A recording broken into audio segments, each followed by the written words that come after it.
یزید اور اس کے حامیوں کے متعلق ہر دور کے علماء حق نے اپنی اپنی رائے کا اظہار کیا ہے۔ علامہ جلال الدین سیوطی رحمۃ اللہ علیہ لکھتے ہیں کہ اللہ عز و جل حضرت سیدنا امام حسین رضی اللہ تعالی عنہ کے قاتلوں یزید اور ابن زیاد پر لعنت نازل کرے۔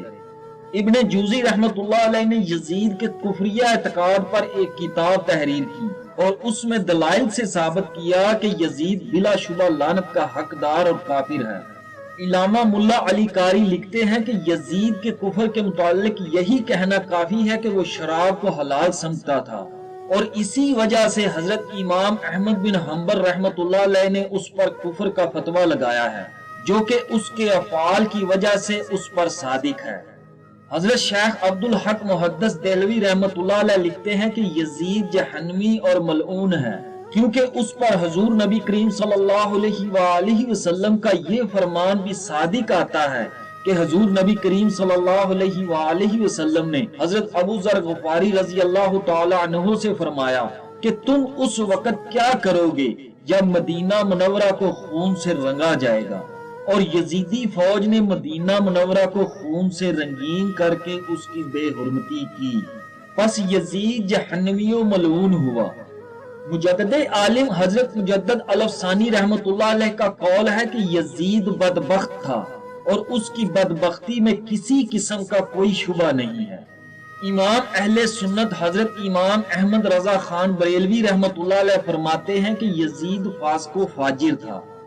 محترم اور معزز ناظرین گرامی، یہ تھی یزید کے متعلق اکابرین اہل اسلام کی رائے۔ اب یزید مردود کے تعارف پر نظر ڈالتے ہیں۔ یزید سن 25 ہجری میں حضرت سیدنا عثمان غنی رضی اللہ تعالی عنہ کے دور خلافت میں دمشق میں پیدا ہوا۔ اس کی ماں کا نام محسون تھا، جو قبیلہ بنو کلب کے سردار عبدل بن انیف کی بیٹی تھی۔ یزید نے اپنے ننیال میں پرورش پائی اور وہ اول درجے کا شرابی تھا۔ اس کا قبیلہ حجاز کی سرحد پر ایک صحرا میں آباد تھا، جو ناچ گانے کا بہت دل دادا تھا۔ روایات میں آتا ہے کہ یزید شام کو شراب پیتا اور اسی حالت میں صبح ہو جاتی، پھر صبح کو شراب پیتا اور اسی حالت میں شام ہو جاتی۔ شکار کا شوقین تھا اور اسی وجہ سے اس کے پاس کافی تعداد میں شکاری کتے ہوتے تھے۔ یزید نماز نہیں پڑھتا تھا اور نہایت جابر و ظالم تھا۔ اس دور میں اس سے بڑا ظالم اور کوئی نہیں تھا۔ یزید نے حضرت سیدنا امام حسین رضی اللہ تعالی عنہ جیسی شخصیت کو شہید کروایا۔